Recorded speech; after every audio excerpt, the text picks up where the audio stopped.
What's up, lead gen beasts? Matty Ice here, Leads Forward Local. So today I wanted to do a video breaking down some very specific things that you can do when your Facebook ads are not working. I suppose you probably could apply this to any ad platform. I focus primarily on Facebook ads though, so that's what we're going to be going through in this video. I'm going to go through some very specific campaigns that I've run recently that I actually had to do a lot of testing, using a lot of these different tactics in order to get the campaign working, even though I've actually run this particular campaign for multiple clients many times with great results. But it's just the nature of these ad platforms sometimes, and the algorithms and the type of ad account that you're running the ads in that can all make a big difference in determining whether or not the campaign is going to be a success. So here's the thing is that it's important to understand though, that just because the ad campaign is not performing right away or right now doesn't mean it won't in the future, as long as you know what to look for and what to adjust. So that's what we're going to be going through in this video. So my only ask, guys, as usual, if you find the video helpful, just do me a solid and hit that like button. It really does help. Consider subscribing. I come out with these types of videos all the time, and I will have some additional training and resources for you guys regarding Facebook ads and my strategy and the different results that I'm getting. I'll link those down below. Make sure you check them out. And also, I'll hook you guys up with a really good discount to my Facebook lead ads mastery course. I literally just updated everything, breaking down my exact Facebook ad strategy and how to create really successful Facebook ads, regardless of what industry you're in. So I will link that discount code and link down below as well. Make sure you check it out. So what I want to do is start with the list of different things that you can do. If you guys want to go ahead and take a screenshot of this or write them down, whatever, totally up to you. Like, you know what to test and adjust next time an ad campaign is not performing for you. So the first thing that we need to do, and I'm going to go through this list, and then I'm going to take you into my ads manager and break down how I applied these different things to the recent campaigns that I've been running. But the first question we need to ask ourselves is, what is the data telling us? So we don't want to just start doing all of these random things not based on data. So the data, we want the numbers and the data to actually tell us what the problem is if possible. Now, that's not always going to work, but like 95% of the time, when we're looking at the data and the performance data of the campaign, we're going to be able to usually tell what the issue is and how to address it, right? So I'm going to walk you through all of that here in a second in the specific metrics that I look at to determine what I need to adjust. But this is really important. We want to make sure that we're making data-driven decisions here. All right. Now, some other things that we can do, and I actually did this with these particular campaigns that I'm going to show you here in a minute. Duplicating the ad set and or the campaign itself can actually work sometimes. So if the campaign's not working, and maybe you're in my situation where you've run the same exact campaign before and gotten really good results, but now for whatever reason it's just not working, who knows? Sometimes if you just reset the algorithm by duplicating the ad set or the campaign, I've seen that work in the past. It doesn't always work, but sometimes it does. All right, combining different styles of ads and also having at least 3 ads in every ad set. I'll show you an example of that in a minute. But offering Facebook a little bit of variety. We don't need tons of ads, but I found that the sweet spot is like 3 ads per ad set and having different styles of ads. Now, in the campaign I'm going to show you in a minute, I actually ran a campaign and all the ads were very similar because I've had such good results with them in the past, but that did not work this time. But once I started combining different styles of ads, then I started seeing better results, okay? So combining different styles of ads, I'll show you what that looks like. Test targeting versus no targeting. Now, for a long time, I've been a big fan, and still am, of like multi-layer interest targeting, regardless of what platform you're on, and getting very specific with the ad platform about who you want your ad to be shown to. So for example, if I'm targeting business owners, oftentimes I'll do 2 layers of interest where I'll target like a business interest, and then I will target people who are interested in credit or getting a loan. You know, if we're trying to, running a campaign for business loans, for example, which I actually just did recently. I put that on the channel as well if you want to check that out. But here's the thing. So I've done multi-layer targeting. That allows us to get very specific with the ad platform about who to put our ads in front of. However, I've recently tested no targeting at all in some industries, and that has actually worked even better. So it depends on the industry, and you just have to test it and see which one works better. So maybe you have 2 different ad sets one with targeting, one without targeting, to see which one does better. So you can do that. Also, increasing or decreasing the ad budget. I'm not really sure why this is, but I have noticed that, especially with an ad account where I haven't run my specific ads before, so we haven't really trained the algorithm. If you do too much ad budget, you're going to blow through a lot of your marketing budget a lot of the times. Not all the time, but I found the sweet spot for starting in a new ad account, or if the ad account has run different types of campaigns than the one you're currently running, starting with $20 to $25 per day to test and start to train the algorithm is a pretty good number to start with, and then you scale up from there. That's exactly what I'm doing with my current client right now. When I go through my ads manager, I'll show you where I actually lowered the ad budget than what they originally requested because the campaigns weren't working. Now that we're getting some traction and my lead cost is where I want it to be, now we're going to start scaling up. And I'll show you how to do that. Test different offers as well. So in this particular campaign, we're offering free life insurance quotes. I tested our free life insurance guide campaign as well, and the quote ended up actually doing better. So yeah, test different offers, different lead magnets to see if maybe it's, if you can get a better offer in front of your audience, if that will do the trick. Oftentimes it does. And then I actually considered creating a brand, or suggesting creating a brand new ad account for them because, for this current client, because the types of campaigns that they've run before they're technically in the same industry, but it's a completely different type of product and service that they were offering initially. And so I started to think, you know what, maybe because they had the algorithm trained up really good for those particular offers, and now we're coming in with a completely different offer, might be beneficial to set up a new ad account and just retrain that one. All right, so that's an option.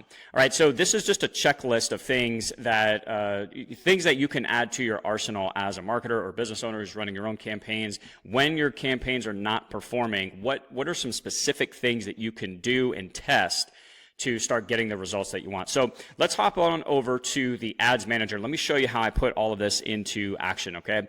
So like I said, this particular client, we're running a campaign for life insurance quotes, and the 3 campaigns that I ran were right here. I'm going to just check the boxes here. All right, and so this was the original campaign that I ran, life insurance quote, and you can see here we generated 12 leads, of course using lead forms. Look at my lead cost, guys, $31.41 per lead. That is very high.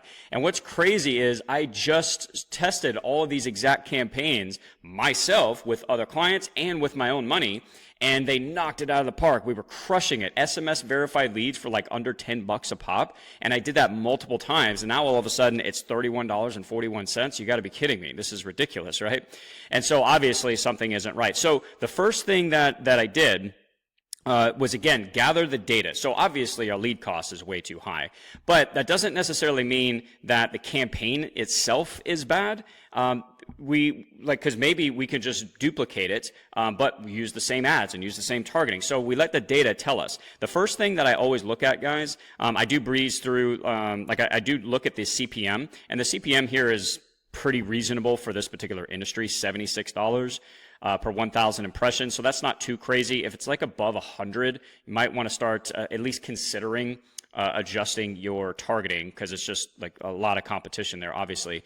The next thing I check, though, like one of the first metrics I look at is this right here, link click-through rate. And you want to make sure that your columns are set to performance and clicks so you can see all of this. But the link click-through rate was actually pretty good. The minimum link click-through rate percentage that I look for is 1%. If it's lower than that, what that tells me is that the ads and the offer that I'm putting in front of this particular audience, it's not resonating with that audience. All right. Otherwise, a lot more people would be clicking on the ad. All right. So that tells me I need to adjust my offer, maybe the ads themselves. This link click-through rate was pretty good. Now, here's the thing.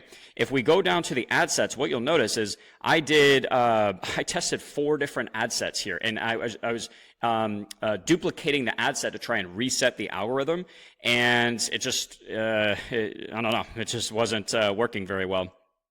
And if we go, let's scroll back, and we'll see the different tests that I did. So you can see, like, man, the lead cost was just crazy, right? 7 leads here, but still $28.73. I'm used to leads at $10 to $15 per lead. That's the range that we look for, especially when we're doing SMS verified leads now. And this one was at 37.66 per lead. That's just ridiculous. And I was doing $30 per day, 20 on this one, 30 on this one. Again, just trying to increasing and decreasing ad budgets to see what is going to make the difference. And if we scroll right here, let's go back to, so you can see the CPM cost is just insane, $112. That's just ridiculous. But here's the crazy thing. We were actually getting a really good link click-through rate, 3.58%. That's actually what I expect from the types of campaigns that I've been running. These post-style ads and new-style ads, they work really good and get great engagement. So this tells me that my ad is resonating. However, the problem is that the lead form was not converting. See, check this out. Link clicks, I got 12 link clicks, but we only generated 1 lead. What does that tell you? Well, we're getting good engagement on the ad, so that means that the audience is resonating with the campaign that we've put in front of them, but for some reason, they're not submitting the lead form now. Okay, so now we go back to the drawing board with the lead form. Do I maybe, do I take out some custom questions? And actually what I decided to do was eliminate the SMS verification feature for now. As I train up the algorithm and Facebook learns more about the type of audience that we're looking for and we're generating more leads, okay, now I can maybe turn back on that SMS verification feature. But right now, it was just causing, at this particular point, it was causing too many issues. Like, it's just not converting.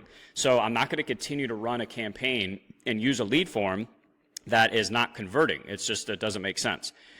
Right, so we had the engagement, but we did not have the lead conversion. So went back to the drawing board again, and what I decided to do was just completely just reset everything. I duplicated the campaign. I actually did test a different offer here. It still wasn't working. I was testing the life insurance guide campaign, and I think we were again getting good engagement. Yeah, 1.6% link click-through rate. We had 6 link clicks. 0 leads, and this is when I was still using the SMS verification feature. And at this point, I'm like, okay, we need to get some leads coming in so that Facebook starts to learn who we're looking for. All right, and it starts to beef up the algorithm. So this is when I decided to take off the SMS verification form, and I duplicated the life insurance quote campaign just to start fresh, and this is what we got. So if I come down to the ad sets, right, the first ad set that I did, it started doing really well. So now I'm at 25 leads, $10.30 per lead. This is where I want to be. All right, we scroll over. The CPM is decent. Our link click-through rate, 2.35%. That's more than double what the minimum that I look for. You know, our conversion rate is really good. 25 leads out of 81 link clicks. That's more than, what is that, around 30%, give or take, whatever. All right, that's a good conversion rate. Now I'm pretty sure these are not SMS verified, but when I duplicate this ad set right here to increase the ad budget, so that's how we increase ad budget. I don't actually come in here and edit the budget ever. I've just never seen good results with that. I always duplicate the ad set to increase the budget. So we'll go from 25 per day to 50 per day. Right? Now we have 2 ad sets running. Okay, that's how I scale up. But on the next one, I might actually turn SMS verification back on. Now that we're getting some leads coming in and the algorithm is starting to get seasoned a little bit, right? It's starting to learn more about who we're going after. So combining that with also what I did was, let me show you the ads here. And let me show you what I started with, because the original set of ads were pretty similar. Let's see, was it combo style ads? Yeah, see right here. Okay, so on this, what you'll notice from these thumbnails, I was running the same style of ad. I had 3 ads. So remember, I told you, you want a minimum of 3 ads per ad set. However, I was running very similar style ads where it was this news style ad. There's different text and images, but it was a very similar style of an ad. And I did the same thing on this one, the post style ads, because the new style ads, they weren't, like our lead cost was $27. All right, so I tried post style. Okay, right here, very similar style ads. All right, different text and stuff, but still very similar, and my lead cost was even higher. All right, so that didn't work. And so from there, what I decided to do on the newer campaign that is performing, I kind of took all these things, I guess, and combined them. I duplicated the campaign. I readjusted the ad budget. I turned off SMS verification for now. I took 3 different types of ads. So I've got a post style, a new style, and a carousel style ad. All right, so completely different styles. I still have 3 ads, but they're completely different types of ad creatives. And what else? I think that was it. I think those were the main adjustments. And now what I'm going to do is I'm just going to let this run for like another week to make sure that the lead cost stays consistent. And if it does that, now I know we're ready to start scaling up. But we don't want to dump a bunch of our ad dollars into these things without knowing that the campaign is actually going to perform, and knowing that we have some work to do on the algorithm. All right, so these are just some things that I have found made a big difference. Like this is basically how I cracked the code with this campaign. Okay, with this client. Is all right. I tested all of these things. Finally got it right. All right, but you're just going to make sure you don't quit. Make sure you know, have some of these things in your arsenal. All right, some different types of things to do. I did test targeting versus no targeting. On the new one, I went back to the original targeting that has always worked for me. And I mean, I basically did all of this stuff except the new ad account. This was like the final thing I was going to do. But I didn't have to, because all these things eventually allowed me to run a campaign, like figure out what needed to be done in order to get the results that I'm looking for. So anyways, I will go ahead and wrap up with that, guys. I didn't want this video to be too long, but I want it to be thorough enough so that you guys know what you can do to make, what you need to adjust in your campaigns to make them start working. So I hope that was helpful. I would love to get your feedback in the comment section. Let me know what you guys think. If you have any questions as well, drop them in the comment section. Suggestions for a future video. Either way, I hope you guys are crushing it. Make sure you check out the Facebook Lead Ads Mastery course in the description as well. And I will talk to you in the next one. To your success, Matty Ice is out.